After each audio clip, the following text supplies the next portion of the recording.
the dead of night in 1851, a man named Elijah stood at the entrance of a tunnel that didn't officially exist, a passage carved beneath the earth by hands that refused to accept bondage, and he knew that the next 72 hours would determine whether he lived as a free man or died trying. Before we journey deeper into this remarkable story of courage and hidden pathways to freedom, make sure to hit that subscribe button and turn on notifications so you never miss stories like this one that celebrate the brilliance and bravery of those who refuse to be broken. This is the story of Elijah, a man who discovered that the route to freedom wasn't always a straight line north, but a labyrinth of secret tunnels, concealed rooms, and invisible networks created by people who understood that justice required action, not just words. Elijah was 41 years old, though the plantation records in Kentucky listed him simply as field hand, able-bodied, valued at $1,200. But Elijah was so much more than a line in a ledger. He was a man who had taught himself to read by studying discarded newspapers, who had memorized the patterns of the night sky to navigate by stars, who had spent 7 years carefully mapping every hidden route and safe house within 100 miles of the plantation where he had been enslaved since childhood. His mind was a repository of knowledge that his oppressors never suspected he possessed, because they had made the fatal mistake of assuming that enslaved people were incapable of complex thought or strategic planning. Elijah had allowed them to maintain that delusion while he quietly prepared for this moment. The night he would disappear into a network of tunnels and secret passages that would carry him from bondage to freedom. The tunnel entrance was hidden behind a false wall in the cellar of a blacksmith shop owned by a freed black man named Isaiah. The shop sat at the edge of town, unremarkable to casual observers, but known among those who sought freedom as the first gateway on the hidden route north. Elijah had waited until the new moon, when darkness was absolute, to make his move.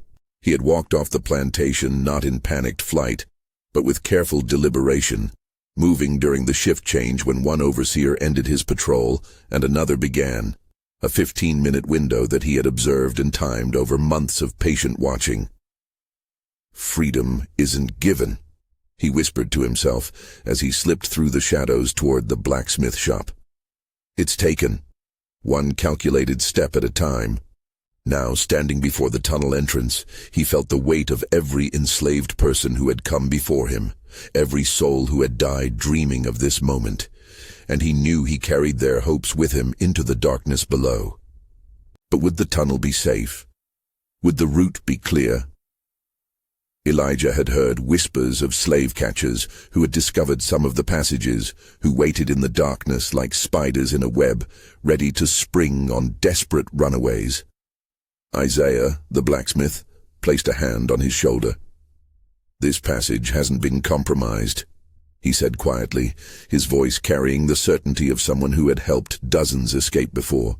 "It runs for 3 miles underground, comes up in the basement of a Quaker farmhouse.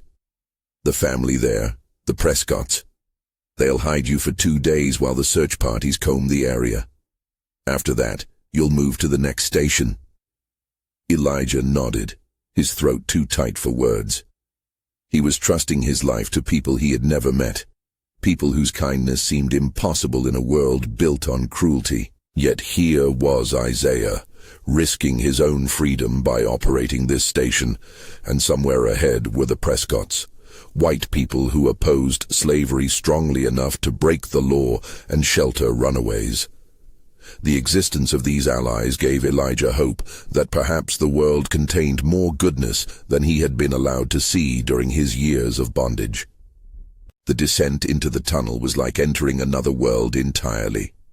The air was cool and damp, carrying the scent of earth and stone.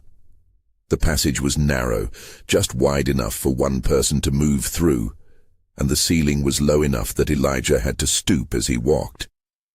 Isaiah had given him a small lantern, but he kept it shuttered, allowing only the thinnest beam of light to guide his steps. The tunnel had been dug over years, he had learned, by a network of people both black and white, who believed that slavery was an abomination that demanded active resistance. They had carved this passage through solid earth, had reinforced it with timber, had created a route that slave catchers didn't know existed. As Elijah moved through the darkness, his hand trailing along the rough stone wall, he thought about the labor that had gone into creating this path to freedom. Every shovelful of earth removed, every stone set in place, represented an act of defiance against the system that claimed human beings as property. The 3 miles felt endless, each step an eternity, each sound magnified in the enclosed space. Elijah's breathing seemed impossibly loud, his footfalls like thunder despite his efforts to move quietly. What if there had been a collapse? What if the tunnel had flooded? What if somehow the slave catchers had discovered this route and were waiting at the other end? Fear whispered these possibilities in his mind, but Elijah pushed them aside. He had not come this far, had not planned for 7 years, to turn back now because of what might be. He thought of his wife, Patience, sold away from him 15 years ago to a plantation in Mississippi. He thought of his son, Samuel, taken from him at age 8 and sold to a cotton planter in Alabama. The grief of those losses had nearly destroyed him, but it had also hardened something inside him, had transformed sorrow into determination. He could not save them, could not even know if they still lived, but he could save himself. And perhaps, in freedom, he could work to dismantle the system that had torn his family apart. After what felt like hours, but was probably closer to 1, Elijah saw a change in the darkness ahead, a slightly different quality to the blackness that suggested an opening. His heart began to race as he approached the end of the tunnel, emerging into a root cellar beneath the Prescott farmhouse. A trap door above his head opened, and a woman's face appeared, lined and kind, framed by gray hair. "Welcome, friend," she said simply, extending a hand to help him up. "I'm Lydia Prescott. You're safe here." Elijah climbed out of the cellar into a warm kitchen where a fire burned in the hearth, and the smell of fresh bread filled the air. The normalcy of the scene struck him forcefully. Here was a kitchen like any other, a family home where life proceeded in ordinary rhythms. Yet these people had built their entire existence around helping runaways, had made resistance to slavery the center of their daily lives. Lydia's husband, Thomas, sat at the table studying a map. "Slave catchers are out in force tonight," he said without preamble. "Someone from the Turner plantation ran yesterday, and they're searching every farm within 20 miles. The news sent a chill through Elijah. If the searchers were this active, his absence would be discovered sooner than he had hoped. On the plantation, he had been the unofficial leader among the enslaved workers, the man others came to with problems, the one who could do complex calculations in his head and organize work details efficiently. His absence would be noticed quickly, perhaps even by morning. Would the search parties connect his disappearance with the unknown runaway from the Turner plantation? Would they intensify their efforts, perhaps discovering the tunnel he had just traversed? Lydia must have seen the fear in his face because she touched his arm gently. "We've hidden dozens here," she said. "We know what we're doing. You'll stay in the concealed room behind the pantry. Even if they search the house, they won't find you there." She led him to the pantry, and Thomas pressed a specific board on the wall. A section swung open, revealing a small room, perhaps 6 feet by 8 feet, with a low cot, blankets, a chamber pot, and a jug of water. "I know it's cramped," Lydia apologized, "but it's safe. We'll bring you food 3 times a day, and when the search dies down, we'll move you to the next station on the route." Elijah spent 2 days in that tiny room, and they were among the longest of his life. The space was too small for him to stand upright, too narrow for him to pace more than 3 steps in any direction. The silence was oppressive, broken only by the muffled sounds of the house above him and the pounding of his own heart every time he heard unfamiliar voices. On the afternoon of the 2nd day, those unfamiliar voices became clearer, more distinct, and Elijah realized with cold terror that the slave catchers had indeed come to search the Prescott farm. He could hear their boots on the floors above, hear them demanding access to every room, hear Thomas's calm voice explaining that he and his wife were God-fearing Quakers who opposed slavery but would never break the law by harboring fugitives. The lie was smooth, practiced, and Elijah marveled at the courage it took to stand there and deceive armed men who could arrest them, or worse if they discovered the truth. The footsteps came closer to the pantry, and Elijah held his breath, his body rigid with fear. Would they find the hidden panel? Would they hear him breathing in the concealed space beyond? But the searchers, frustrated by finding nothing, eventually left, their voices fading as they moved on to investigate neighboring farms. Elijah released the breath he had been holding and felt his entire body begin to shake with relief. He had survived another close call, but he knew the journey was far from over. That evening, Thomas came to the hidden room with news. "They're watching the roads now," he explained. "All the obvious routes north are being monitored. We're going to have to use the river route instead." Elijah listened carefully as Thomas described the plan. Tomorrow night, they would travel by wagon to the river, where a boat would be waiting. The boat was operated by a free black man named Daniel, who transported goods up and down the river and had created a false bottom in his cargo hold, where runaways could hide during the journey. It was risky, Thomas acknowledged, because river traffic was often inspected, but it was less risky than trying to travel the roads on foot or by wagon when the slave catchers were this active and alert. The wagon ride to the river the next night was terrifying in its ordinariness. Elijah lay hidden beneath bags of grain, barely able to breathe, while Thomas drove at a leisurely pace, whistling as if he had not a care in the world. They passed through 2 checkpoints where guards questioned Thomas about his destination and cargo, and each time Elijah's heart threatened to burst from his chest. But Thomas's Quaker identity and known opposition to violence seemed to make him above suspicion, and the guards waved him through with minimal inspection. When they finally reached the river, Thomas helped Elijah out from under the grain bags and introduced him to Daniel, a man of about 50 with scarred hands and eyes that had seen too much suffering. "I've made this run 43 times, Daniel said as he showed Elijah the false bottom in his boat's cargo hold.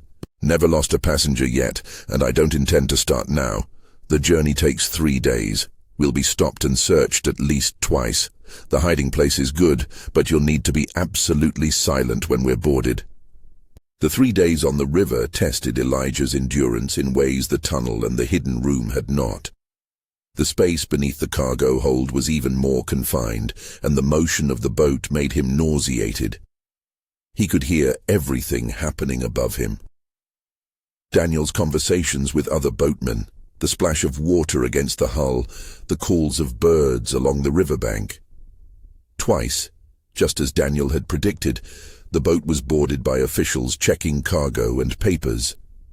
Elijah lay in perfect silence, his hand over his mouth to muffle his breathing, while boots walked inches above his head and voices debated whether to unload all the cargo for a thorough search.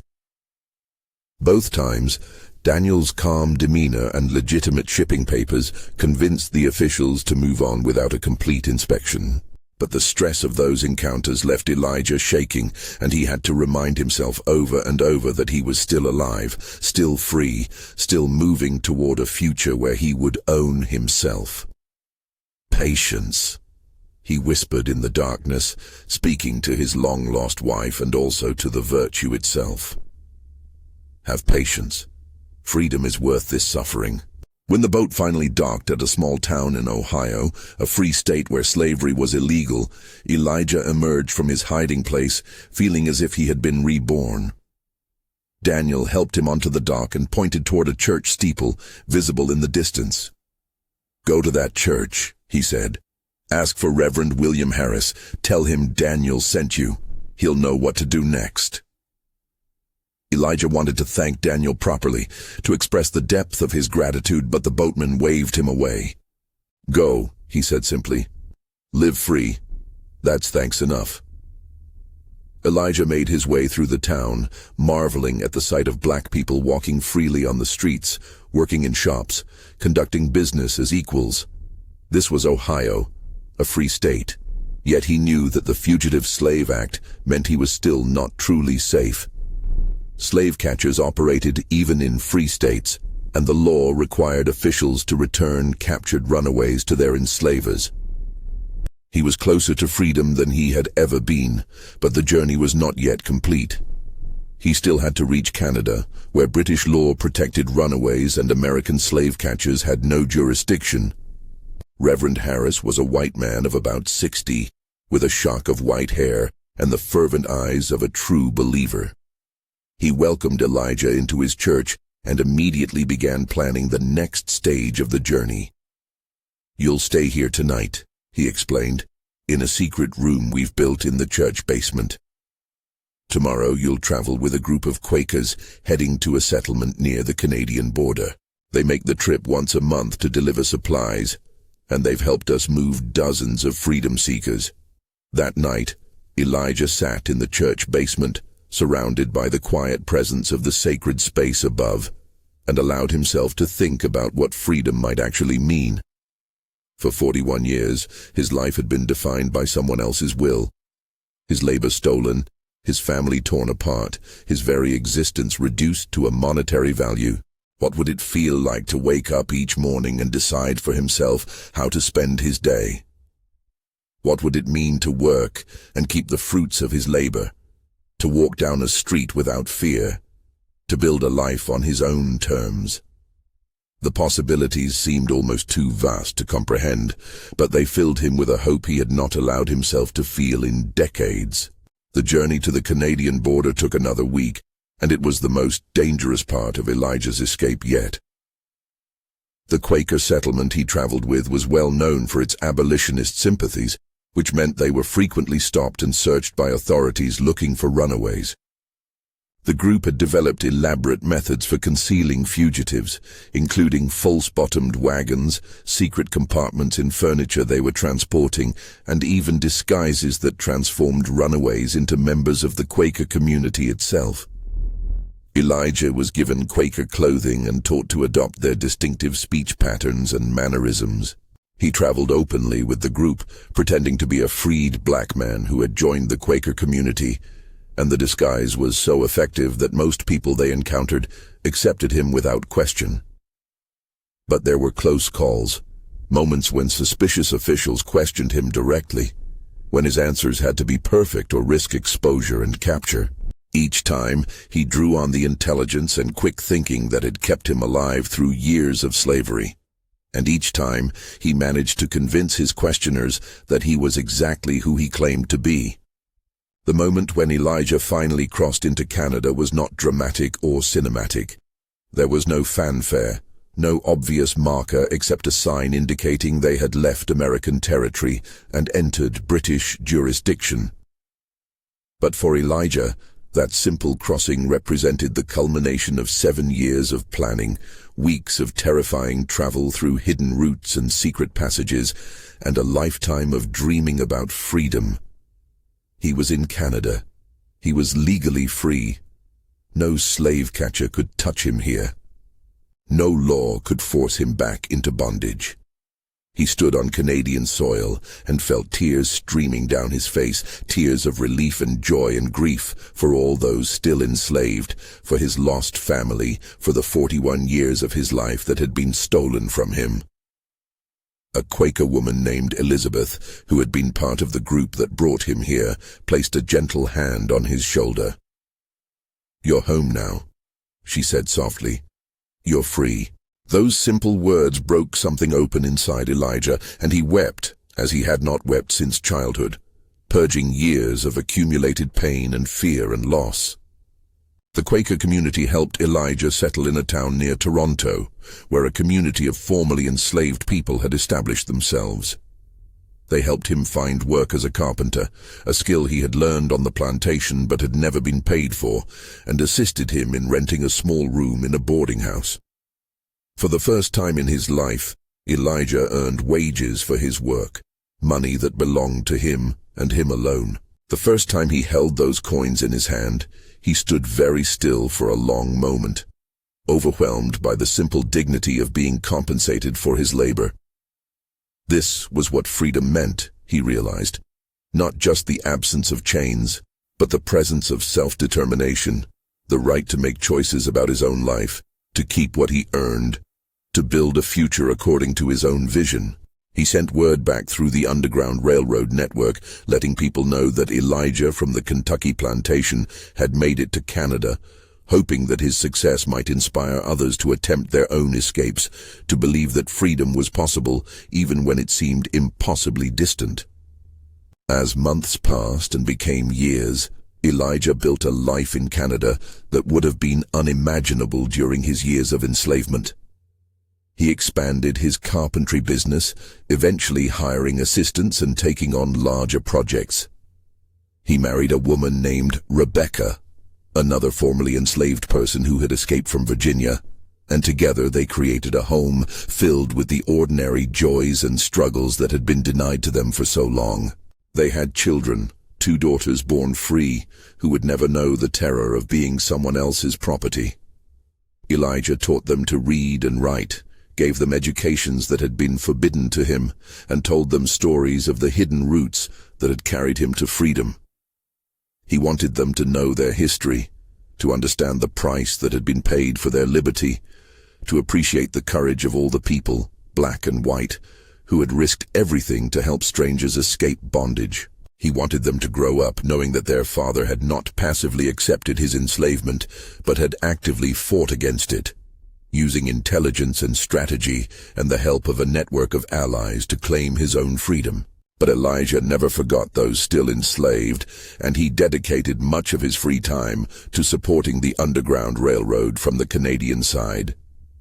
He helped newly arrived runaways settle into their new lives, shared his knowledge of the hidden routes with conductors planning rescues, and contributed financially to the network that had saved his life. He became part of a community of activists and abolitionists who understood that freedom for some was not enough, while millions remained in bondage.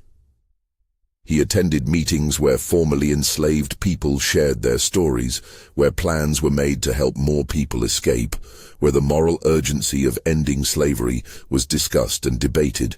Elijah spoke publicly about his experiences, describing the intelligence and courage required to navigate the hidden routes, the kindness of the many people who had helped him, and the brutal reality of the system he had escaped.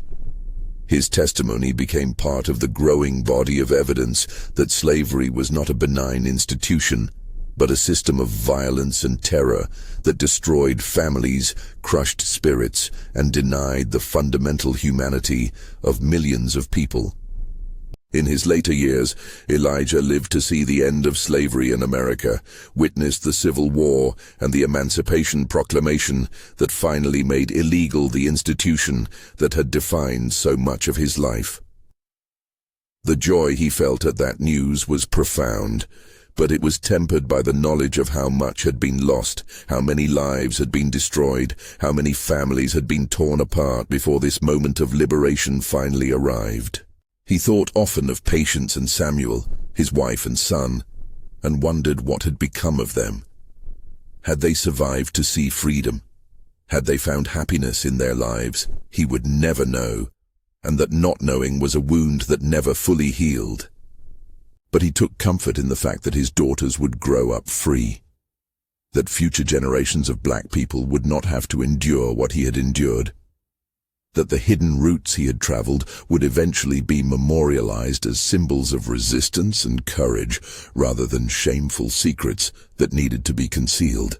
When Elijah died in 1889 at the age of 79, he was surrounded by family and friends, by a community that honored him as an elder and a survivor, as someone who had not only escaped slavery, but had helped countless others do the same. His funeral was attended by dozens of formerly enslaved people whose lives he had touched, by members of the Quaker community who had helped operate the Underground Railroad, by his children and grandchildren who carried his legacy forward into a new century. The minister who delivered his eulogy spoke not just of Elijah's escape, but of what that escape represented. The triumph of human dignity over systematic oppression, the power of community and solidarity in the face of injustice. The truth that freedom is not a gift bestowed by the powerful, but a right claimed by the courageous. He spoke of the hidden routes as more than physical passages, but as pathways of hope, carved through darkness by people who refused to accept that bondage was their destiny. Elijah's story became part of the historical record. One thread in the vast tapestry of resistance to slavery, one voice in the chorus of people who testified to both the horrors of bondage and the brilliance of those who fought against it. Historians would later study the Underground Railroad and marvel at its complexity, at the network of tunnels and safe houses and river routes that moved thousands of people from slavery to freedom. They would recognize that this network represented not just physical infrastructure, but a moral commitment, a belief that every human being deserved liberty and that helping others achieve it was worth any personal risk. Elijah's 7 years of careful planning, his navigation through hidden routes, his reliance on a network of allies, both black and white, exemplified the intelligence and strategic thinking that characterized resistance to slavery. His story challenged racist narratives that portrayed enslaved people as passive or incapable of complex thought, revealing instead the tremendous creativity and determination that defined their resistance. The hidden routes that Elijah traveled existed because people believed that action was required, not just sympathy or theoretical opposition to slavery. The tunnel diggers, the safe house operators, the boat captains, the Quaker communities, they all understood that justice required them to break unjust laws, to risk their own freedom and safety for the freedom of others. They created a clandestine network that operated in defiance of legal authorities, that moved human beings from bondage to liberty, one dangerous journey at a time. Their work was heroic, not because it was glamorous or easy, but because it was necessary and terrifying, requiring daily courage and constant vigilance. Every person who helped operate the Underground Railroad knew they could be prosecuted, fined, imprisoned, or even killed for their actions. Yet they continued, driven by moral conviction and the simple recognition that enslaved people were human beings who deserved freedom. Their legacy reminds us that resistance to oppression requires concrete action, that it is not enough to oppose injustice in theory while doing nothing to combat it in practice. For those who came after, for every generation that has faced its own struggles against injustice and oppression, Elijah's story offers essential truths. It teaches that liberation is possible even when the odds seem insurmountable, that intelligence and planning can overcome brute force, that ordinary people possess extraordinary reserves of courage when fighting for their freedom and dignity. It demonstrates that no one escapes alone, that freedom requires community and solidarity, that the helpers and allies who create networks of support are as essential as the courage of those who flee. It shows that oppressive systems, no matter how powerful or entrenched, contain weaknesses that can be exploited by those who study them carefully and act strategically. Elijah spent 7 years observing, learning, planning before he made his move, and that patience and preparation were as crucial to his success as his courage during the journey itself. The hidden routes Elijah traveled have mostly vanished now.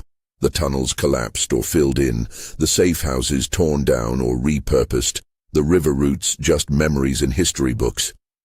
But the truth those routes represented remains vital and alive. That systems of oppression can be resisted. That people denied freedom will fight for it with every tool available to them.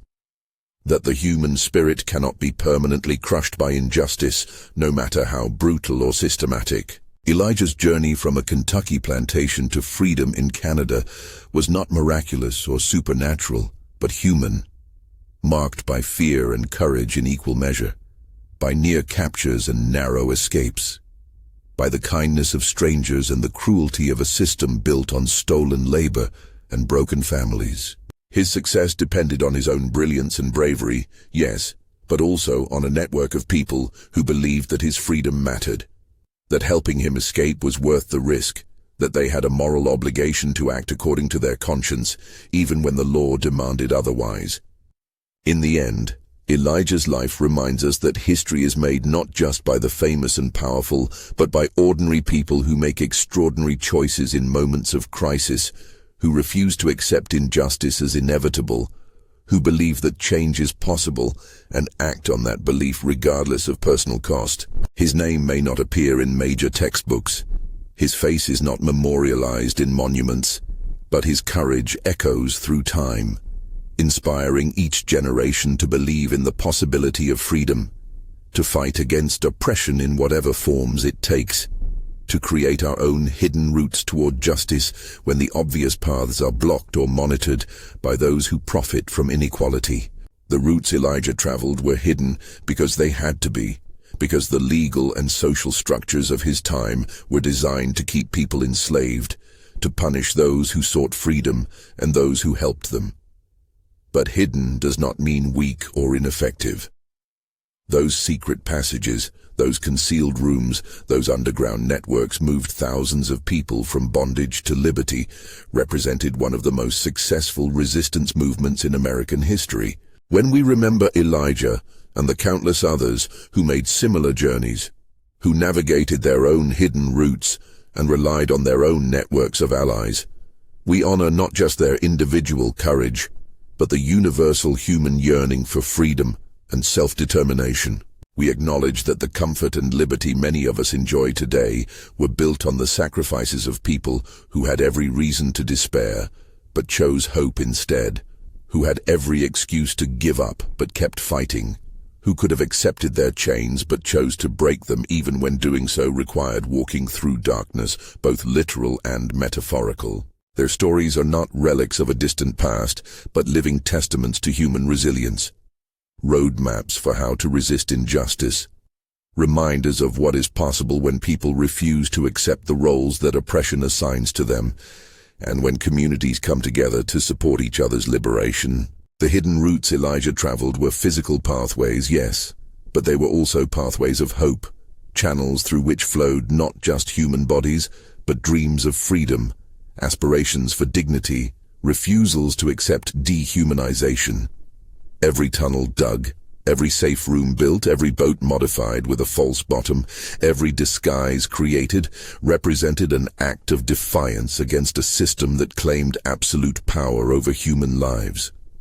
Those who created and maintained these routes understood something essential: that oppression survives through compliance and normalization, that it depends on people accepting that things cannot change, that resistance is futile.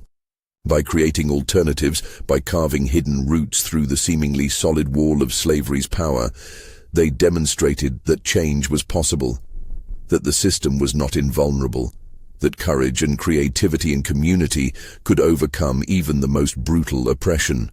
Elijah carried with him, through those hidden routes, not just his own hope for freedom, but the dreams of everyone still enslaved, everyone who had died dreaming of liberation, everyone who would come after him and make their own desperate journeys towards self-ownership.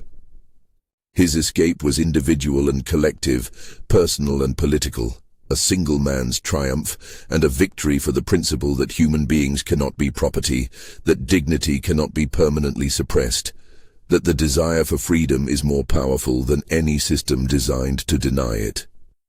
The roots were hidden, yes, but their impact was visible in every person who emerged from darkness into light, from bondage into liberty, from being someone else's property to owning themselves.